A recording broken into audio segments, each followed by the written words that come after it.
Here we go. Yay! It's live. Okay, perfect. So this is going live to Facebook and YouTube, and it's officially working. Sweet. Hooray.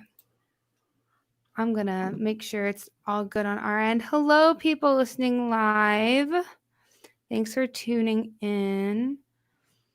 I'm going to just share this here. All right. Is this your first podcast experience? It's not. That's a very funny. It's funny because, from what I do, normally I'm the person not seen on camera or heard on mic, and so I'm the guy in the background that's spending the hours and hours editing it all together. Oh, so you edit podcasts? Oh yeah. Freelance. Oh, yeah. I didn't know that. Yeah, that's anything audio. So if it's TV, film, commercials, video games, music, if it has audio in it, then I work on it. So that's awesome. So like, whose podcasts are you editing? Like, what podcast should we all be listening to? Well, currently, I am actually a member of a podcast called the Game Brew Crew, and we talk about video games and beer, and we try and dive deeper into not just like what we play and what we've been up to recently, but we also try and dive deeper into like the emotions of video games and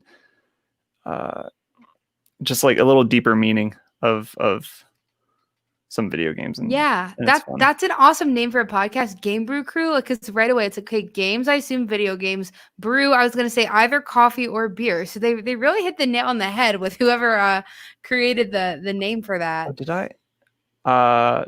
Sorry, the Game Brew, just the Game Brew. Oh, the Game Brew Crew is, so we run a Discord page where anyone who listens to our podcast and downloads it can interact with us and play video games with us.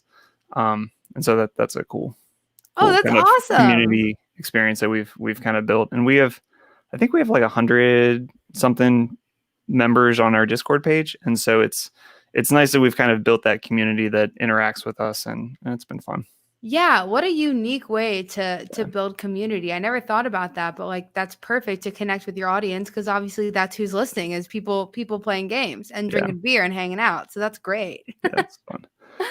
I love that.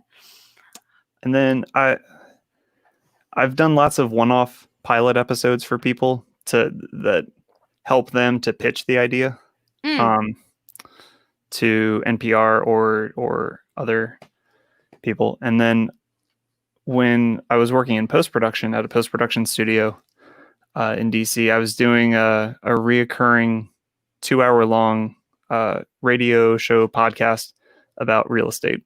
And so that was a brand new content every week for a 2-hour podcast. So it's a lot of interviews and lots of fast-paced editing. So yeah, I would imagine as a sound designer and sound engineer, you probably experience all sorts of different content. You know, as a person who runs a podcast, you know, the content that I'm experiencing is all under, you know, the one umbrella of, for me, aspiring artists. But for you, it's probably whatever gets thrown your way, you probably get hit with a bunch of interesting facts. And it's funny because recently I was putting together my website and my reel of stuff, and there's not a whole lot there. There are projects that are my projects that I personally have done. And they're projects that I've been more in a producing role for. And so I have a little bit more control and say over what I can share.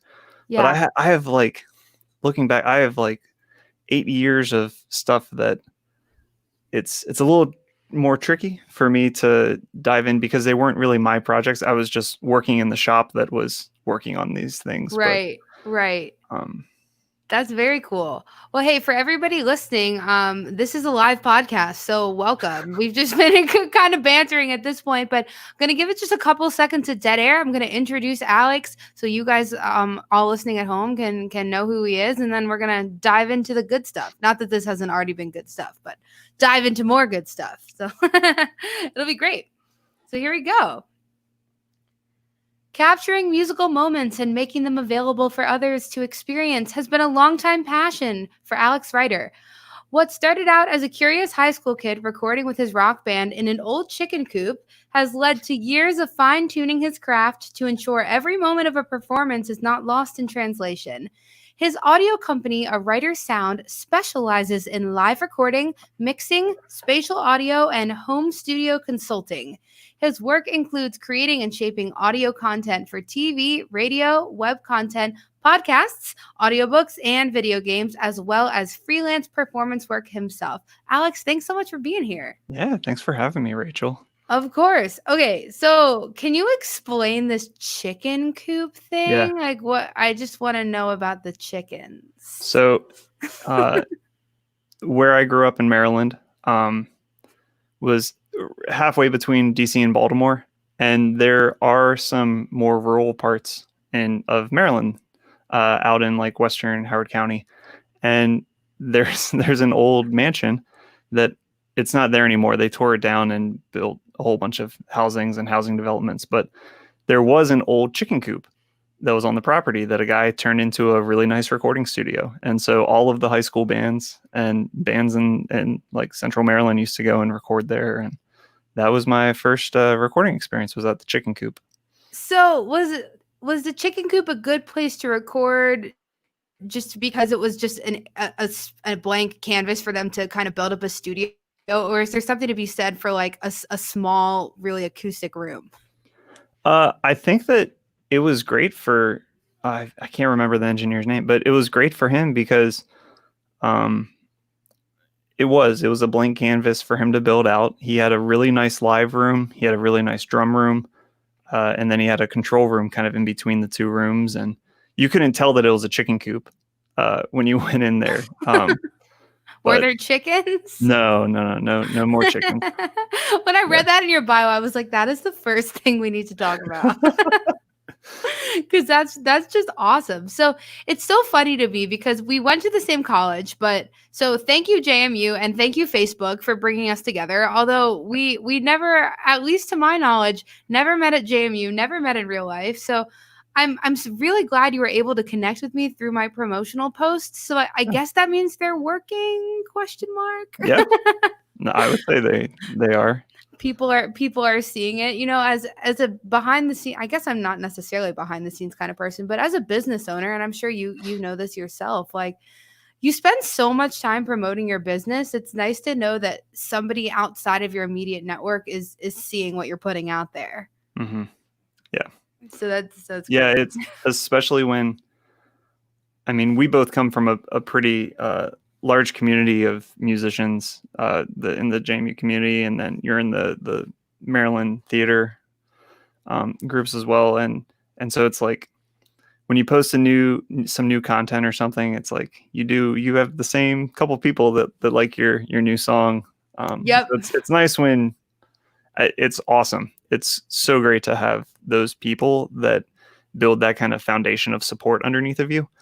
But it is really nice when there are people outside of that bubble that Definitely get to hear it as well. Yeah, as an artist, I mean, we're trying to reach far and wide with what we're doing. Not that I wouldn't love to just serve the 10 or 15 people who are always all over my posts, but it's nice to know that it's being taken to the next level, at least a little bit. Yeah. So that's great. So how did you get started in music? So I started playing saxophone in 5th grade. And then I started playing tuba in middle school because I was last chair out of 35 saxophones in my middle school concert band. And my band director said, all right, saxophones, who wants to be first chair tuba? And I immediately raised my hand and I was like, that sounds way better than last chair saxophone. Oh my God. Yeah. And so I played tuba all through middle school, high school, and ended up majoring in tuba in college and music industry. And then in middle school, they wouldn't let me play tuba in jazz band. And so I had to learn bass guitar. And so played bass guitar in jazz band all through middle school and high school. And then in high school, I was also into sports, injured my knee, couldn't play basketball anymore for a little bit. So I played bass and tuba a whole lot and started a band. And Waiting for Tom. And that's when we recorded at the Chicken Coop. And that was like, oh, this is awesome. I want to be in a recording studio all the time. And so that's why I chose that path to major in college. And yeah. Kind So of that, history from there, huh? yeah. So, what was it like majoring in music industry in college? And I'm so glad that we're having this conversation because I've actually had two other JMU people on my show, and it might have been, I think it was, I don't know if you know Mark Tress, but he was on my show the other day. And we were talking about, we were both performance majors, but we were talking about the music industry major and how it's so cool that it's starting to become a thing, but neither of us really know all too much about it. So now you can fill us in because you did the thing. Yeah, it is. I think a lot of the skills that are in the music industry program have transferred to what I do now. There's a lot outside of music courses. You also have to take some business classes. So you have to take a business 160 class. You have to take accounting, which is super important if you want to make sure that when it comes tax time, all of your money is accounted for and that you're not getting overtaxed or undertaxed. And so having a little bit of knowledge of the books is super helpful. But then I think the coolest part about the music industry program at JMU was that outside of the classroom, all of the professors were really adamant of finding real life experience.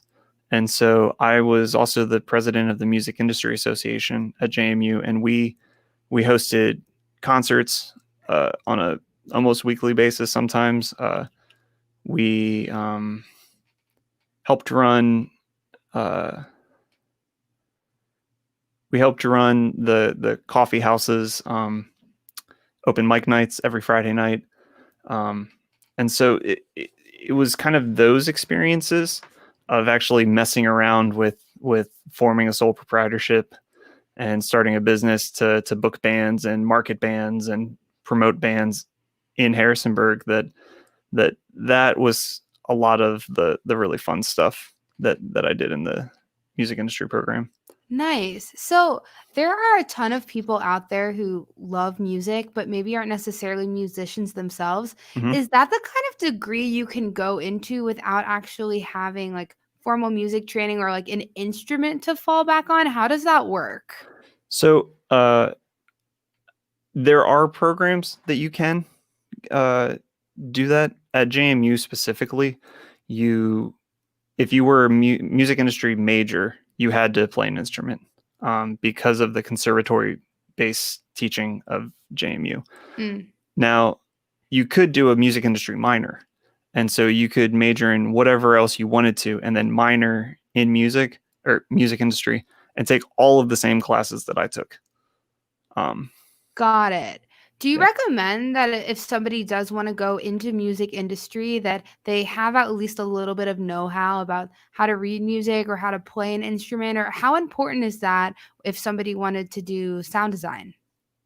I think that my music background has made me a much stronger audio engineer and sound designer. And I think that having an understanding of music helps a lot. It's also, there's a lot of other things in music that you learn, like communicating with people and working in a group together, that all of those skills are really important too. And besides the technical side of the music industry, one of the most important things is being able to work with other people. Most of my job is actually client relations. It's not necessarily how well I can record your brass quintet. That's a big part of it, but it's also, hey, I'm going to be locked in a church with you guys for a week straight. Are you going to get along with me, or are we going to want to rip each other's heads off? I didn't even think about that. I guess it's kind of that way any business owner, if you're providing a service to somebody, there you need to have a certain level of likability and just ability to communicate with your clients, because if you don't have that, then you don't have a business. Yeah. And so kind of going back to the music industry side of things for a minute, what you're doing, even though you weren't a music industry major, you're in the music industry right now. Like you have your own business, you're marketing yourself. And these are all super important things that musicians in the 21st century have to do, because there are less and less orchestral jobs. There's less and less pits to play in. Now everyone is recording from home. And so having a strong backbone in how to be an entrepreneur is super, super important. Yeah, it makes total sense. I've talked about that with so many people on this show. It's not enough to just be a musician, and even outside of music, if you're an artist, it's not enough to just do art or photographer. Not enough to just be good at photography, because if you're not and you don't have to be the most personable person in the universe, but Yeah. you have to be a certain level of personable, a certain level of business savvy, and there certainly are things in your business that, depending on your time, money, and resources, that you can outsource. Yeah. But you do want to be able to kind of run your business. If you are your own business, it's not just about the art that you're making, it's about how you market yourself and do everything else that comes along with it. Yep. Yeah. So what are some of your like top marketing tools and strategies that you use in your business? So I've been very fortunate because I've always had a 9-to-5 job to fall back on. And so the A Writer Sound is really kind of in my free time and weekends, and it's transitioning more and more into more work. But it started out right out of college, very much word of mouth. And I think that is super important. And so I'll call that, I guess, grassroots. And so doing a good job for someone leads into that person saying, hey, oh, you're looking for an audio engineer for a project? I just worked with this guy. And so I've gotten a lot of work kind of that way. By Yeah, word of mouth is everything. I mean, almost every single person on the show, if I ask them like, "What are your hot tips? Like, how are you so successful?" and they say, "Just be nice." It's like it's so simple. And I very rarely nowadays come across somebody who's just nasty. I think people are catching on that you have to be a certain level of nice in order to get ahead in this world. Yeah. At least in the artistic world, maybe not so much in politics and other areas, but in the arts, I mean, we're collaborators by nature. So people have to want to collaborate with you or you're done. Yeah. Yep. So can you tell me a little bit about managing a 9-to-5 job while having an artistic, it's not really a hobby for you, it's actually a career. Like, how do you balance your time? Yeah, that's a very good question. And my wife would tell you that it's something that I continue to work on. Sure. No, it's one, it's something that I am extremely deeply passionate about. And so I have a strong will to want to do it. And so I could very easily come home from work and just sit on the couch and watch Netflix, which I totally do. We all do, I think. But I think it kind of goes back to what we were talking about in the banter at the beginning of the episode. It's like there's so many projects that I work on for other people that this job really and this business started as doing more passion projects that I was super into. And so I think that is kind of what drove me and what motivates me, because there's tons of work that I could pursue and that I could market myself out there. But because I do have a safety net, I have a job to fall back on. the projects that fill up my free time are ones that I'm 100% behind, or I don't do them at all. Right.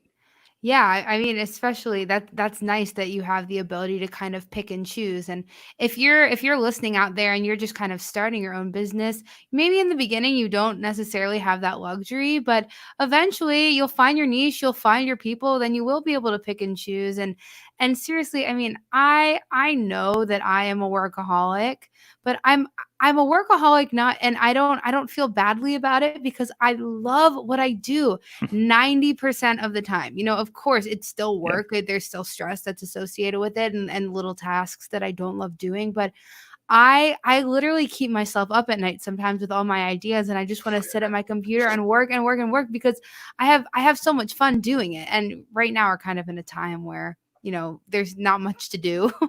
outside. We're kind of stuck at home anyway. So I totally understand, that passion and that drive. Yeah. Absolutely. So, let's talk a little bit. You mentioned something about people needing to do this high quality audio at home. Mm-hmm. I think with COVID and everything, even more so. But in general, with technology just improving, and people are kind of more multifaceted now, and they're probably just wanting to record more at home. So, Yep. can we talk a little bit about that? Why people are wanting to record more at home and at home recording tips and whatever you got. I'm ready for it. I don't Yeah. even know that I know the questions to ask. Yeah. No. I got you covered. Don't worry. So, especially with COVID, it, everyone is at home trying to figure out. I have music that I need to share. How do I do that? And yes, you can do it with a smartphone and recording a video and posting it, or yes, you can just go straight to Facebook Live, and that's fine. There are higher quality ways of doing that. There are ways of improving your setup, and even things like using your phone. There are tricks that you can do in order to make sure that you're getting the best quality out of So, that. so let's talk about those first Yeah. because I'm sure there's lots of people. And by the way, correct me if I'm wrong, but this doesn't really only apply to musicians. I mean, right now people are on conference calls all the time, and maybe they just need a higher quality Yeah. audio than what they're providing. So Mhm. let's talk to the person first of all who has no equipment. They're Okay. they're working with their phone or their tablet. Yep. What do you recommend? So, before I dive into that, Mhm. so there are six things to look for when you're recording from home. The first is location. Second is equipment. What are you going to use to record? Third is the settings for that equipment. How do you use that equipment, that microphone or interface or whatever? Mic placement is 4. Test recordings and monitoring yourself, I lump those together in 5, and then delivery of the file, so 6. And so these are kind of the main bullet points for what you need to kind of make a checklist for yourself and go through to find out how to set yourself up for success. Did I get them all? Location, equipment, settings, mic placement, test. Yep. Yeah, Great. Put Put it up there for people to see. I was typing fast. There's no capital letters, but So first, let's look at location, because it doesn't matter if you're on your phone, if you have a microphone on a boom stand that you're talking into, or if you have a handheld recorder, like Alex is grabbing a recorder for those of you who are listening and are like, what is going on? like this, like a little Oh, I have one of those. record. Yep. H4n or something. What's that called? Yeah, this is the Zoom H4n, but there are hundreds of, and this is like 13, 14 years old now. So they've lots of newer ones. But no matter what you're recording on, audio is audio, and the physics behind how audio works stay the same. And so, for location, I strongly recommend finding a place in your house that's quiet.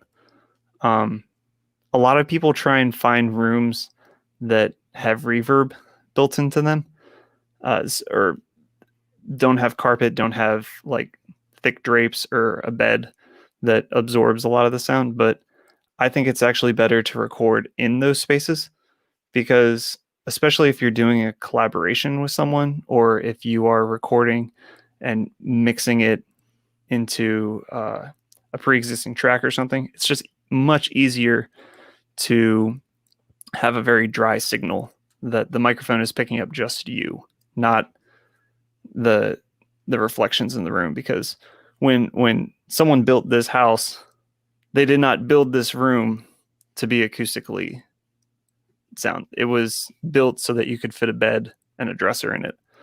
And so I would also avoid being near a kitchen, because the compressor on the refrigerator is very noisy, and you may not hear it because you're used to it, but your microphone will, and it's very Oh, obvious in the recordings.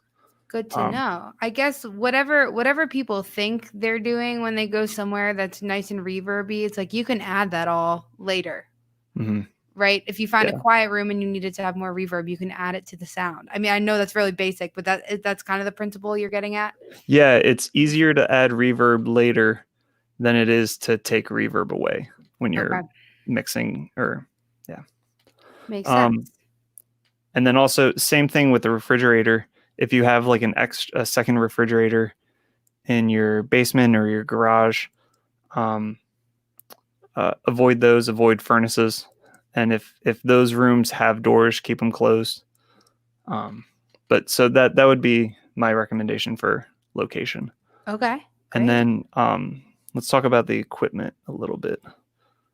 So for equipment, there are a couple different things. You can have an interface that you plug a microphone into, and that is the most extensive setup because it involves the most equipment. So you have to have headphones, you have to have an XLR cable, you have to have a mic stand, you have to have a microphone. If you're singing or talking, or for like a podcast, or doing voiceover work for video game characters, like having a pop filter is super necessary. And so there's a lot more pieces that go into that signal chain than the others. The reason is because the components that are in each of these things are the best in their individual states. When you start going down in size to this, from an actual like rack unit interface or another interface, now you're putting the microphone, the XLR cable, you're putting all of that inside of one little thing. And so, yes, it's good. And technology has come a long, long way. And you can get some incredible recordings with that. But then your smartphone is a computer. It is a camera. It's all of these different things in one. And so when you record a video or audio with your phone, there's a whole lot of other things going on inside of the phone that it's never going to be 100% optimized for recording you at a high level. It's great for references, great for remembering ideas if you're a songwriter. But just maybe not the kind of audio you'd want to put out into the world. Yeah, like if I was going to release a signal. If I was going to release a single, like on Spotify, I would not record my lead vocal on my smartphone. Right. Unless that's the cool aesthetic that you're going for, that you want it to sound like that. But so So what if somebody is recording, like what if somebody's on a Zoom call for work and because of COVID they have to work from home and their computer is next to their kitchen, which you just told us the computer's not the best way and don't be near kitchen, and we close the door. So let's take all those factors away. We have to use our computer. There's no door. We're near the kitchen. Yeah. But I'm a CEO of a company and I need a high quality recording. What are some tips that you have in order to optimize that? I think number one is make sure that you're on headphones, because even though Zoom has the cool noise cancellation technology that it won't feedback even if it's coming through your speakers, it's better if the audio will always sound better if that program doesn't have to work, because it's manipulating the sound to some extent. And so if you have headphones in, then your microphone is just picking up you. It's not picking up the rest of the conversation that's coming through Zoom. And so I think that's crucial. And not just any headphones, but wired headphones, and not Apple earbuds, because Apple Like I'm earbuds wearing right now. which is great. And for a Zoom meeting or for a conversation, it's perfectly fine. That microphone on the earbuds is built and to spec for human voice. And so for conversations, it's perfect. It does its job great. But if you start singing and if you're really belting, you will blow out that microphone, because it's not meant for that type of application. And so make sure to have wired headphones, because Bluetooth headphones, and this is generic across anything that you're recording or working on, Bluetooth headphones have a built-in latency. It's better than it was when Bluetooth first came out, but there still is a latency. And so if you sing, it's not going to perfectly line up with the reference track. And so it's going to make it harder to edit. And so that's why I prefer wired headphones.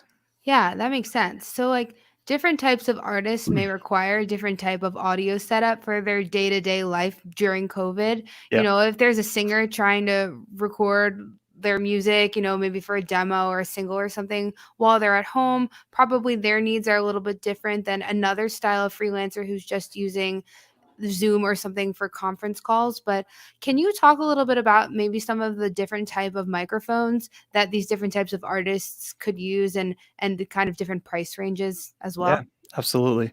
So there are two different types of microphones. You have that. There's more than that, but for these purposes, we're going to talk about two types of microphones: dynamic and condenser. So the microphone that I'm talking into right now, this is a condenser microphone. It's kind of a newer age looking microphone, but it's a large diaphragm microphone. This is great for lots of different applications. Then a condenser microphone like a SM57 or SM58 by Shure. Here, I'll grab one. And I've got a condenser mic too for anyone who's listening in. I have an Audio Technica. I'm a visual person. It's great. I'm used to in the Game Brew. It's a completely audio podcast, no video, and so we always have to say, "Hey, this is an audio form," because we're like doing all these things with our hands, and no one can. Oh yeah, no one can see it. Yeah. So condenser, large diaphragm condenser, and then these are examples of dynamic microphones. So quick. And for those listening, so the dynamic one is the one that you expect like a singer on stage to be holding. Yes. Yep. Because it looks that way. Yeah, for the most part, I mean, most of the time, these are going to have better, because it takes way more sound to move a dynamic microphone's capsule. it's used on stage because it's going to block out the drum kit or the bass guitar or the guitar that's on stage behind the singer more than the condenser microphone would. The condenser Okay. microphone is way more sensitive.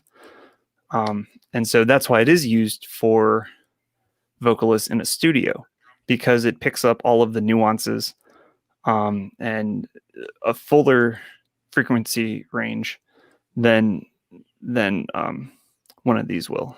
And Got it. so in a studio for recording, you can get really good results with both. There's lots of people that have sung in 57s for recordings. And then there's lots of people that have used condenser microphones.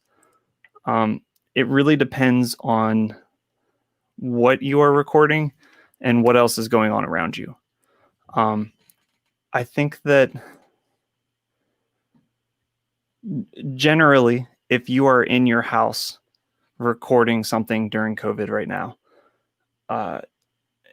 if you're an instrumentalist or if you're a vocalist, then starting with a condenser microphone is probably a good way to go. And I would start with it a little further away. Like right now, like this is like maybe like 8 inches from me. But if you use a dynamic microphone, you're going to sing a little closer to it than you would that, because these work best at when the source is louder. And so to make it louder, you move it closer. And so if I had this out here, so like if I had this microphone like 2 feet away from me, it's not going to sound as detailed, and it's going to lose a little bit of the character of my voice. Whereas compared to the condenser microphone, it's going to pick me up a little better and pick up more of those nuances. Got it. That makes sense. So, what kind of price range are we talking for a microphone that can really get the job done well beyond what your phone or computer can do? It's incredible how far that microphone technology has come in the past couple of years. There's lots of companies like Audio-Technica or Lewitt or Aston, which is Aston makes this microphone that I'm using right now. There's from like 100, I think Lewitt's large diaphragm is around 150. I think Audio-Technica also has a decent starter large diaphragm mic for about $150. That's what mine is. Yep. And then goes up to, I think this Aston is around like $300. But I mean, you can always look on Reverb and find used microphones as well. And so the point of entry for these microphones is way better than it was when I started recording, even like 15 years ago. It was significantly more for a decent sounding microphone. Okay. And then interfaces. I mean, I think we all at this point have seen like the Focusrite Scarlett. That's what I have. And then PreSonus has a 2-channel USB interface. And if you don't understand what we're talking about, an interface is simply this little box that you plug your microphone into, and then you plug the box into your computer. I just call it the box because I can never remember what it's called. Yeah. So just to talk a little bit about signal chain of recording. So, and this is inside a handheld recorder, inside your phone even. It's the same kind of process that the audio goes through. So audio is, we call that the analog signal. So when you sing, you're making that analog audio, your sound waves. That hits the microphone. Then the microphone turns that into electrical energy, which goes down the XLR cable to your interface. And then your interface turns that signal into a digital signal. And then you can edit it in whatever digital audio workstation that you're using on your computer. And then it converts it back into an analog signal to come out your speakers. Got it. And they make it pretty easy now. Like if you have an Apple product, just doing something in GarageBand. I mean, GarageBand is actually, I was surprised. I mean, I not that I don't do this for a living, of course, but I was surprised by how much it can do. Yep. Yeah, it's pretty easy to get a good sounding recording out of most products now. Yeah, I would say probably my entire audio setup cost me under $300, and it's not the most professional setup in the world, but No. I've got a mic, Yeah. I've got a stand, I've got a pop filter, I have an interface, I've got all the things that I need.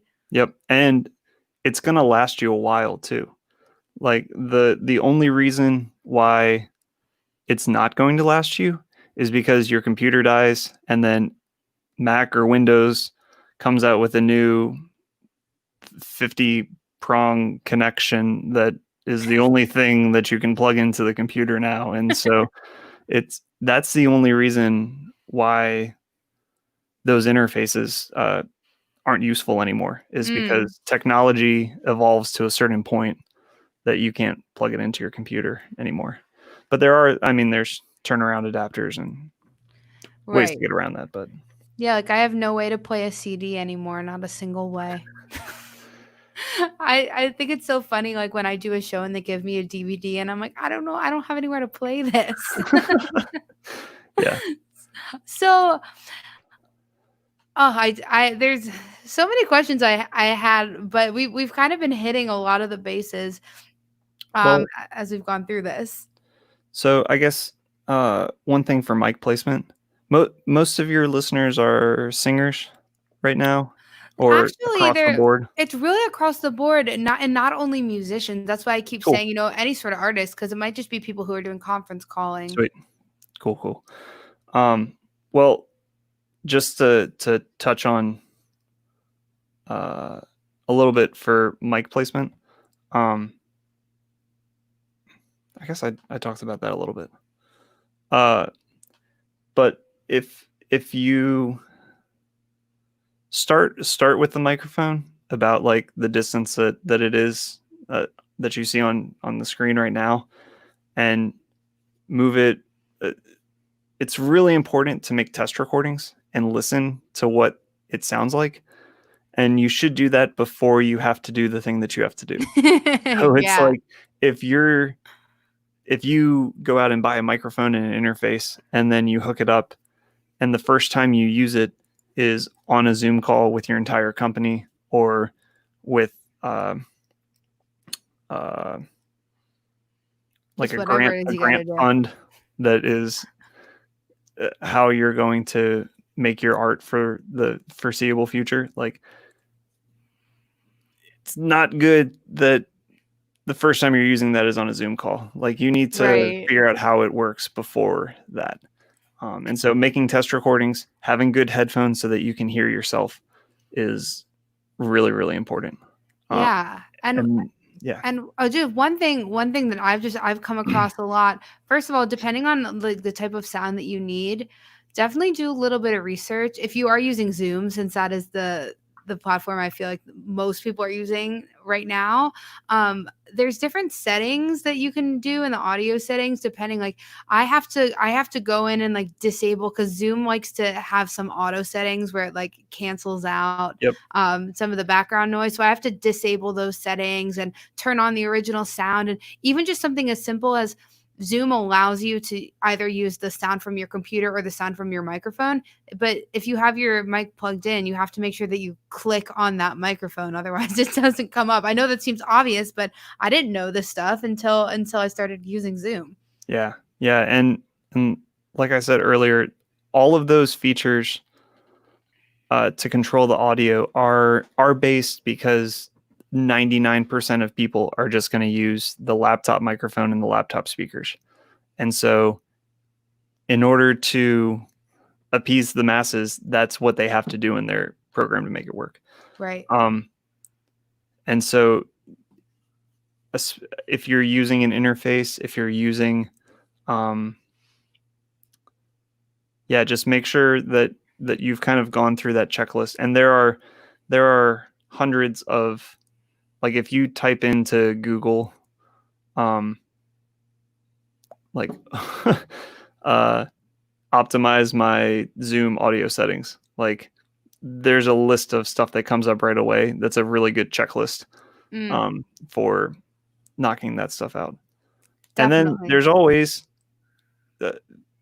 feel free to reach out to your local friendly audio engineer, because that's turned into one of the big things that I've done most of quarantine, is consulting people with how to set up their microphone at home, how to do all of this fun stuff. So Yeah, let's actually talk a little bit about that. Your freelance business and maybe a lot of audio engineers, because first of all, there may be audio engineers listening or people who are aspiring audio engineers. So initially before quarantine, I wasn't really thinking outside of the box. And I don't want to put other people in a box, but I would like to probably say that the masses were not thinking outside of the box. So when I would think about an audio engineer, I think of, okay, I'm going to record an album. The audio engineer is the person I go to. But like you said, right now people are coming to you for all sorts of interesting stuff. So what are the sorts of things that you're seeing people coming to you and asking? And maybe for people at home who are aspiring audio engineers, how can they learn those skills so that they can also help people? yeah, I think for me, because I've spent a lot of time in studios, and I worked at a studio for about 8 years, and being in that environment, you learn troubleshooting, and you learn how, okay, I'm not getting sound out of my microphone. How do I get sound out of my microphone? Yeah. And so it's learning the signal chain. It's learning uh, like I was talking about, like how understanding the physics of sound and how audio goes into the microphone, into your interface, into your computer, back out your speakers. And if there's something broken along that signal chain, then that's a good place to start for fixing your problem. And so for me, I really enjoy that. I like that, the puzzle aspect of that part of the industry. And I've gone from setting up, like 120 channel mixing consoles with 120 mics on stage and all this RF, and to setting up single microphones in homes. And so it's all scalable. Once you learn how to set up one microphone, then you can learn how to set up as many microphones as you want. Makes sense. Yeah. Now, does a person need to go to school to be an audio engineer, or can they kind of learn along the way? That's a very good question. And because I went to school for it, I'm going to have a weird answer. Okay. Is that I think the top things that I took away from college weren't necessarily audio engineering. There were a lot of other things that I took away from college that I hold near and dear to my heart. And but I think if you want to be an audio engineer, internships are super important. I think that getting into a studio and being a fly on the wall is the best thing that you can do. I learned more about audio engineering in the first day of interning than I think I did my entire 4 years of college. Oh, wow. It's seeing how a professional, seeing a professional's workflow, seeing how they attack problems, seeing how they interact with clients, and how they frame their emails when they're sending out files for approvals. All of that is super important. And how to make a good pot of coffee is not a skill to knock. It is a very important thing. It is talent juice for the entire industry. It Wow. is, and so, I didn't see that one coming. yeah. So I think that not being afraid to be an internship or an intern. I think that's a really important part of how I kind of grew into where I'm at now. And so I think that is more important than In school. well, you don't have to have college to be a good audio engineer. Okay. But having college doesn't make you a bad audio engineer. That's fair. I But mean, it's funny because I had definitely a similar experience. I went to grad school for vocal performance, but also pedagogy, which is just a fancy way of saying I learned how to teach people things. And you know, I by the time I went to grad school, I've been teaching since high school. Like I was always that person who kind of just had a side gig teaching piano Mhm. lessons instead of, having a normal job like a normal person.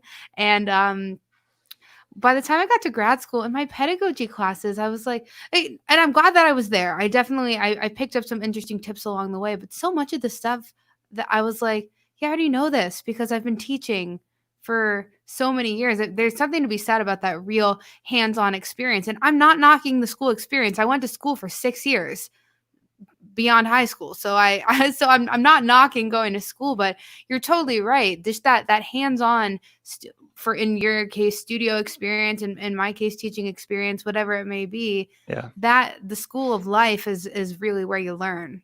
Yeah. Yep. So let's talk about freelancing. So Cool. you go to school or you learn your skill, you do your thing, you get your internship, you feel like, okay, I have at least enough knowledge to Mhm. to strike out on my own. First of all, how much knowledge do you really need to strike out on your own? Like when can you take that leap? And then once you do take the leap, what does it look like? Yeah. So again, kind of going back to my personal college experience was that I was running sound for concerts, and I was putting in a whole lot of hours where I wasn't getting paid. And so I think that you have to, whether it's through an internship or whether it's through just kind of doing stuff on your own at first, um, you have to put in the hours in order. You, I think, I mean, everyone says the 10,000 hour rule. Like, you have to put in 10,000 hours in order to be an expert at something. And I think right around the time that I hit my 10,000 hours of like mixing in Pro Tools, um, there was like a light switch that went off where Mm, I didn't have to think about that anymore. Um, and so I'm not saying you don't have to have the 10,000 hours before you go into your freelance career, but I'm saying like looking for those opportunities that you can shred your teeth and spend the time perfecting your craft, before you um, offer certain skills or offer certain. I think that's another interesting um, avenue that you could go is start with something simple. So for me, like I was recording senior and junior recitals for people at JMU, and so super simple setup: two microphones, computer, an interface, and not a lot of mixing. It's top to tail. It's uh, it's a pretty straightforward gig, mm, and so you kind of learn your skills doing that with mic placement. You learn your skills with how a DAW works, what file structure, how things are saved on your computer. You learn workflow for meeting a deadline of getting something back to someone.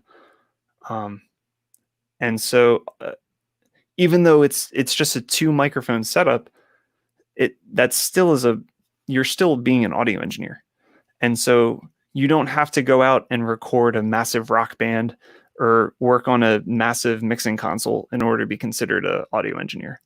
And so, that's a um, great point because When I started as a singing and piano teacher, I didn't start teaching people who are like having professional careers. I started by charging $20 for a lesson, which is far less than market value, and I started teaching kids Yeah. who, like, I had something that I could offer them, but it wasn't like top tier clients. But Yep. it's still teaching and it's still experience. I mean, even the free work that you do is invaluable, and I don't work for free now. I mean, I would if it was something like an amazing opportunity, Hmm. but just taking those opportunities to just build up your skill set, I think that's such a great point. Yeah. I think so. This is kind of related to that, but just really quickly, my workflow for any project that I come across, I always I actually build my timeline backwards, and so whenever I'm given a new project, I always start with, oh, what's the end goal? What is and you can do this with making a business. You can do this with um, recording. You can do this with singing, even like preparing a piece for a recital or something. Um, Knowing what the end goal is and then working backwards. So for me, it's like if I'm recording a new song for you, Rachel, it's like the end goal is the song, and then working backwards from that. All right, well, I need to market that song before I release it. Then I have to send it to you maybe like 3 weeks before that so that you can give me final approval on the sound of the master. And then I need 2 weeks before that to have the final mix done. And then I need 4 weeks before that, we have to finish recording it.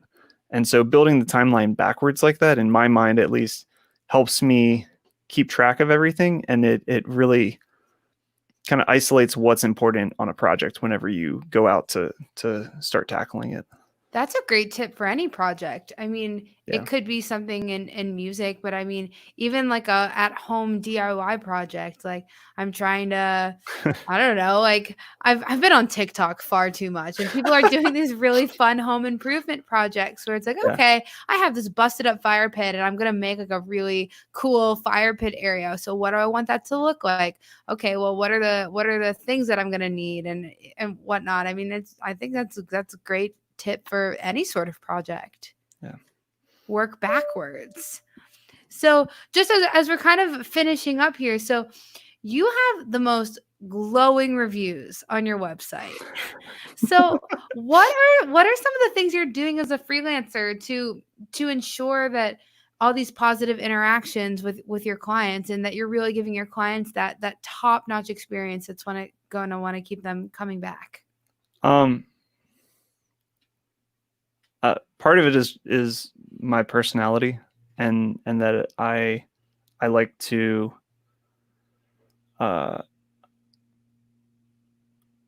um, I guess I'm a people pleaser, and so like it's funny that I've kind of gone into this um, client relations type of business, but uh, it I think I try and remember that the people that I'm working with, this is their life, this is their passion, and if and they've entrusted in me uh, to make that product for them, and so um, like if someone comes to me and they're like, "Hey, I want you to record my CD that I have been writing the arrangements for the past 20 years," it's like my job is to then encapsulate 20 years of that person's work. And so I don't take that lightly. And so I I really try to Thanks, Allison. Allison says Alex has a great personality on Um, Facebook Live. oh, I love you, Allison. Um, and so I think that uh, yeah, whenever I'm in that position to translate someone else's emotions or their project or their passion or vision, I'm gonna try my best to do that for that person. So Yeah. That makes sense. I mean, totally being invested in what your client is trying to do. If you're passionate about that, it's really going to show. And it goes back to what we were talking about at the beginning. Maybe in the beginning, oh wow, you have so many comments coming in from your friends. You are a pleasure to work with, Alex. See, these glowing reviews, they just keep coming. Thanks, Brad. Even over the live. Oh, it's so great. But yeah, just going back to the idea of maybe in the beginning you can't pick your clients, but as you kind of get further and further into your freelance career, you learn what you're good at, and not only what you're good at, but you learn what you like. And if you like what you're doing, that's going to show, and your clients are going to respect that. So you're not going to want to work with clients who make you not like what you do, because then you're not going to produce a great product. So, as you kind of find your niche, the glowing reviews hopefully will come, because we're already assuming that you're good at what you do. If I'm hiring you to be an audio engineer, I'm assuming that you're a good audio engineer. Yeah. As a singer, if I'm going to record my work, I want it to sound good, but I'm not an audio engineer. So if I have a lineup of 10 people, 10 websites in front of my face of audio engineers, who am I going to go with? Because I don't really know the difference in the quality of their work. Unless somebody's work is really, really bad, I'm probably not going to know. Yeah. So at the end of the day, who am I going to go with? I'm going to go with the person who has great reviews, the person who has a good website, the person who gets back to me quickly, is communicative, seems on board with my project. And none of that has anything to do with how good of an audio engineer you actually are. 100%. Yep. Because I don't know. Yeah. I don't know. I mean, unless you did garbage work, in which case I'd probably know. Yeah, and I mean that goes like what you said for all freelance work. It not just audio, but you as an individual entrepreneur can only do so much. And this is actually a paraphrase from Andrew Hitz, who he has the podcast The Entrepreneurial Musician, which is another great podcast, and that Oh, cool. I actually did a couple of the first episodes of that. But so that sounds cool. I'll have to subscribe to that. But that's he says that like you only have so many hours in the day. You only have so many skill sets, and you can't be good at everything. No matter how hard you try. And I try very, very damn hard to be good at everything. and I try to do way too much. But it's really important to know your limitations and to know when farming something out to someone else is going to only improve what you're doing. Yeah. It is so important to know what you can't do. Your client will respect you more if you're already showing them, like if someone's coming to me for voice lessons and they are musical theater or classical, or kind of delving into pop a little bit, I'm like, yeah, great. But if somebody comes to me and is like, hey, I want to sing gospel, or I want to sing R&B, or I want to sing like heavy rock or metal, I'm like, look, if you come to me, I can teach you some basic technique, and maybe we can get some really good results with that. But I don't actually know much about your genre.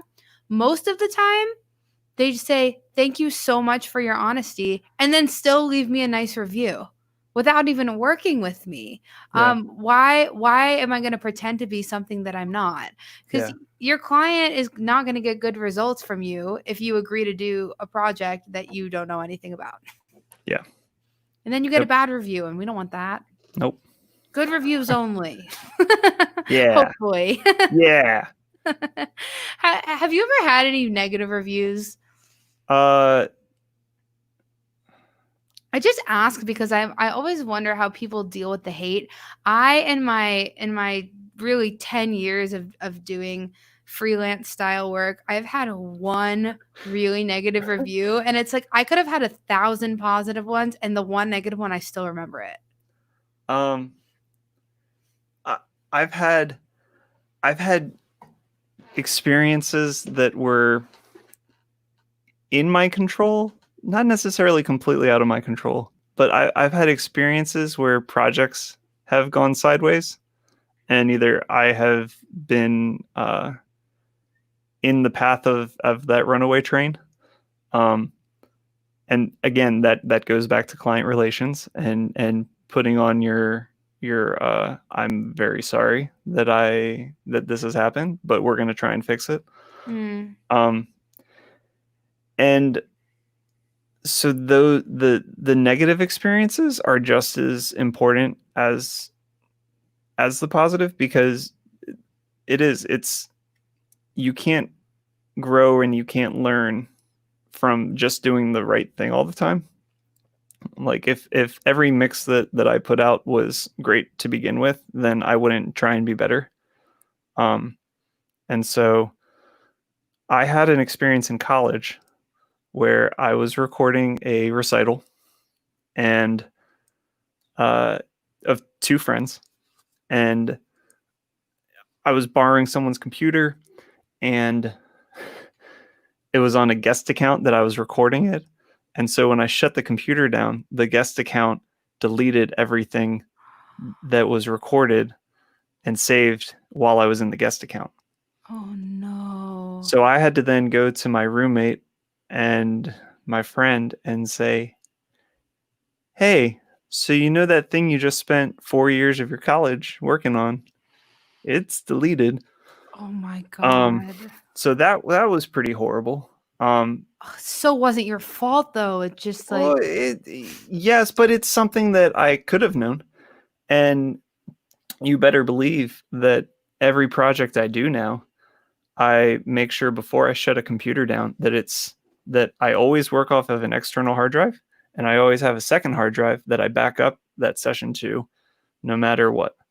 And so my redundancy and my file structure is pretty good now because I had a horrible experience. Um, so yeah, that's insane. I mean, yeah, worst experience. Oh wow, says Allison. Yeah, that's really crazy. yeah, What did your friends have to say about that? uh, it was it Are was you not. are you Well, still friends? one of yeah, I talked to both of them. Okay, that's They've good. forgiven me. We've Yeah. moved on. I don't even know where my junior and senior recital recordings are at this point, but it's definitely a nice keepsake for sure. Yep. Yeah, my one negative review, it still bothers me to this day because it had to do with the scheduling thing. And because we couldn't work out the scheduling thing, they decided to like knock a bunch of other stuff, like, give me a 1-star review and then say a bunch of other stuff they hated about me, Mm, which of course they'd never mentioned before. It was like their way of trying to kind of like bully me on the internet and bring me down. yeah. But they said something along the lines of, in addition to the thing that they didn't like, um, she was really great at first, but then got really impatient with my kids. Also, her house was sometimes really messy. And number one, I'm like Oh, one of the cleanest people ever. My house is so clean. So I literally don't actually know what she's talking about at all. Like ask any of my clients. I really try to keep my house like pretty spotless. But the thing about the patience, now every single time I start to get a little bit frustrated in a lesson, I think about that review and I'm like, God damn, like I wish I wish that I didn't. And a yeah. what she's not understanding is as a musician, there's a certain level of expectation. I'm not a mean teacher by any means, but Yeah. you have to practice for your lesson. And if you're coming the third week for your lesson, we're still in the same piece because you haven't practiced it. Look, I don't care if you're talented at all. All I care is that you're working and that you're trying and you're coming in with a good attitude. And if you're coming in with a bad attitude and you're not practicing, then of course I'm frustrated with you. Yep.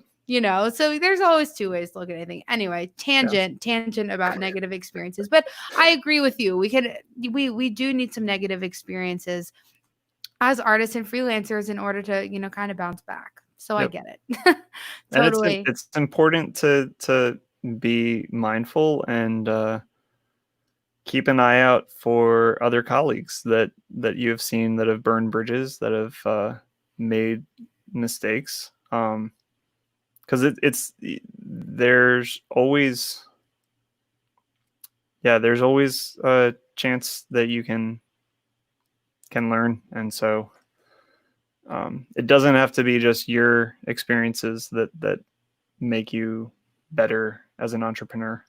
Yeah, definitely. So, as we kind of wrap up here, can you tell our audience where they can find you and where they can Sure. use you to record all their stuff? Yeah. So uh, you can go to my website, awritersound.com, and that's RIGHTER sound.com. And then facebook.com/awritersound and Instagram awritersound. Awesome. I love keeping it consistent across the board. That's a good thing. Yep. Yeah. Awesome. Well, thank you, Alex. Thanks so much for coming on, sharing all your freelancer and especially audio tips with us. It's super useful. Yeah, my pleasure. Thanks for having me, Rachel. Of course. All right, people live. We're going to get off this live broadcast. So thank you so much for listening. All right.